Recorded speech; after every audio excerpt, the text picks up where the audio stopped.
va donc observer ce qu'on a obtenu ici.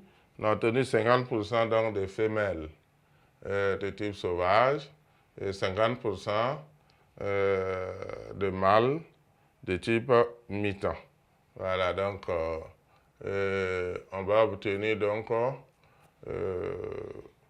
on constate que donc on obtient dans la descendance des femelles de type sauvage et des mâles de type mi-temps.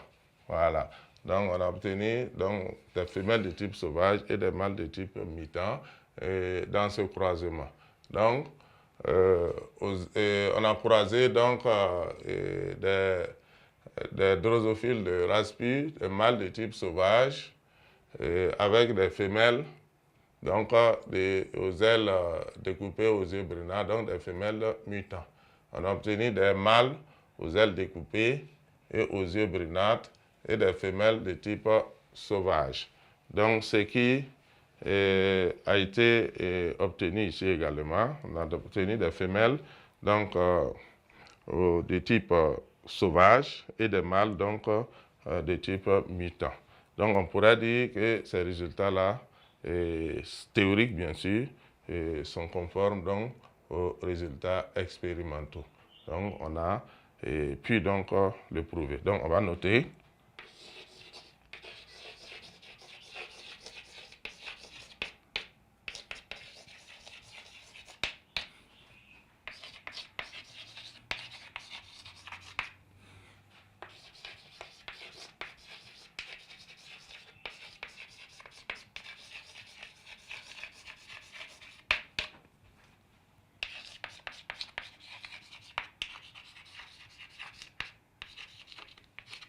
Donc, ces résultats théoriques sont conformes aux résultats expérimentaux.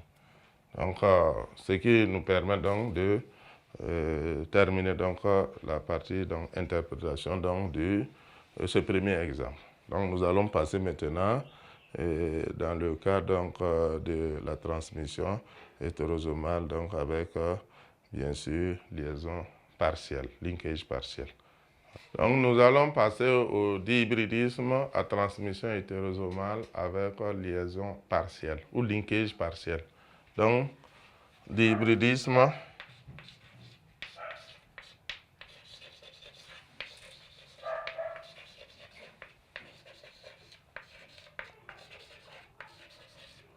à transmission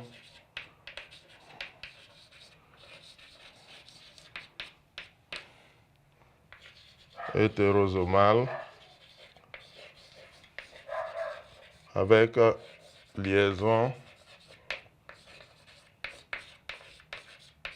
partielle, c'est-à-dire avec phénomène de crossing over. Donc on va prendre l'exemple.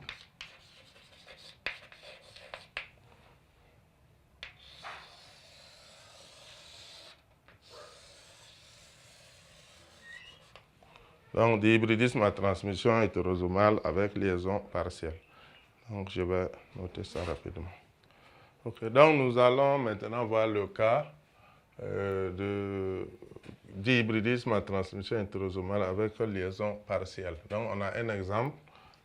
On a réalisé deux croisements de drosophiles. Premier croisement, on a croisé des drosophiles femelles au corps gris et aux ailes normalement nervurées avec des drosophiles mâles au corps jaune et aux ailes dépourvues de nervures transversales. Les drosophiles femelles et mâles sont de lignée pure. En F1, tous les individus obtenus ont le corps gris et les ailes normalement nervurées. Ensuite, dans le deuxième croisement, on a croisé des drosophiles mâles au corps gris aux ailes normalement nervurées avec des drosophiles femelles au corps jaune et aux ailes dépourvues de nervures transversales. Les drosophiles croisés sont également des lignées pures. En F1, toutes les drosophiles donc femelles ont le corps gris et les drosophiles donc mâles ont le corps jaune et les ailes dépourvues de nervures. Donc, on a croisé ensuite les individus de la F1, bien sûr, entre eux, et on a obtenu les résultats consignés dans le tableau suivant. Donc, on peut observer que pour les mâles, donc on a 3743 drosophiles mâles au corps au corps gris aux ailes normalement nervurées, et 1621 drosophiles, et plutôt 3743 drosophiles femelles au corps gris aux ailes normalement nervurées, et 1621 drosophiles mâles au corps gris et aux ailes normalement nervurées. On n'a pas de drosophiles femelles au corps gris et aux ailes sans nervure transversale. On a 254 drosophiles donc, mâles au corps gris aux ailes dépourvues de nervure transversale. On n'a pas de drosophiles femelles au corps jaune et aux ailes dépourvues de nervure transversale. Et on a 1625 donc, drosophiles donc, mâles au corps donc, jaune et aux ailes sans nervure transversale.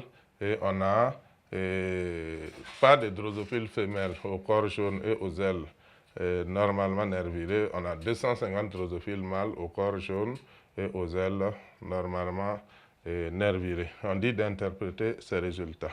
Donc, bien sûr, on va commencer par l'analyse. Il faut qu'on analyse ce qu'on a obtenu.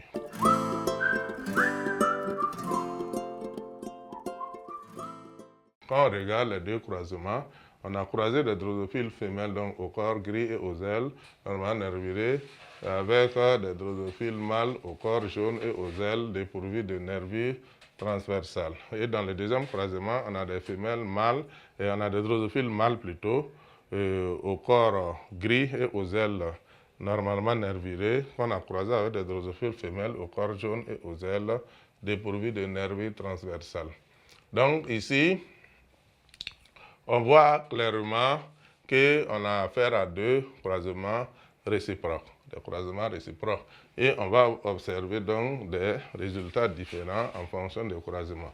Dans le premier croisement réciproque, on a constaté qu'on a obtenu donc des femelles.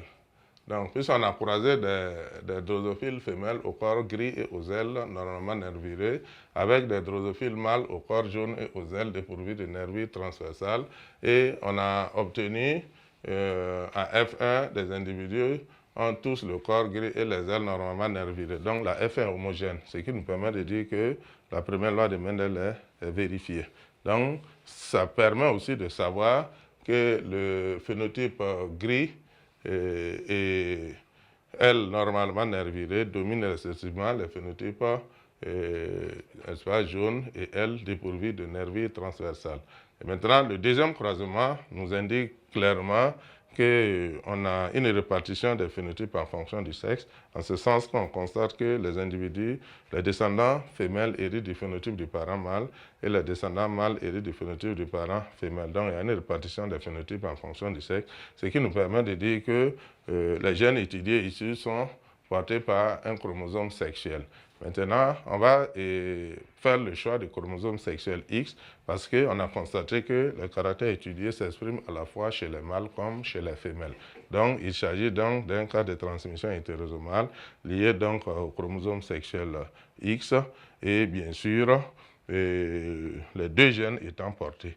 Mais maintenant, ce qui va nous permettre d'émettre l'hypothèse de gène la liaison partielle, c'est surtout à partir de l'observation et des calculs des proportions phénotypiques. Parce qu'on voit que clairement dans la descendance, le deuxième croisement, voilà la F2, du deuxième croisement réciproque, on a remarqué effectivement qu'il y a des recombinés. Il y a des recombinés parce que on voit qu'on a obtenu des corps gris, L dépourvus de nervures, alors qu'on est parti de corps gris, L normalement nervurés. Donc il y a des recombinés. Également, on voit qu'il y a corps jaune, L normalement nervuré. Là également, c'est des recombinés. Donc s'il y a des recombinés, ça permet donc d'émettre l'hypothèse qu'il y a eu donc phénomène de crossing over chez la femelle hybride. La femelle hybride, voilà, dans le cas de dihybridisme, il y a donc crossing over chez la drosophile femelle hybride. Uniquement chez la femelle hybride, parce que chez le mâle, il n'y a pas de crossing over. Parce que le mâle n'a qu'un seul X et le Y qui ne porte pas donc des gènes, donc il ne peut pas avoir de brassage, n'est-ce pas? Donc c'est chez la femelle où il y a les deux X. Quand il y a donc l'hybride, les deux sont hybrides, il y a les deux types d'allèles sur le même les deux chromosomes donc, homologues, il peut y avoir échange donc, de segments de chromosomes entre les deux. En ce moment, on va parler de crossing over. Donc, ce crossing over qui va permettre donc l'apparition des phénotypes recombinés. Donc, on va partir de l'hypothèse qu'il y a donc crossing over. Maintenant, pour calculer ce qu'on appelle le pourcentage de recombinaison, ça va dépendre donc du phénotype des recombinés qui vont apparaître. Donc, par la suite, quand on va finir de faire le calcul, on va remettre l'hypothèse sur le pourcentage de recombinaison qu'on pourrait obtenir.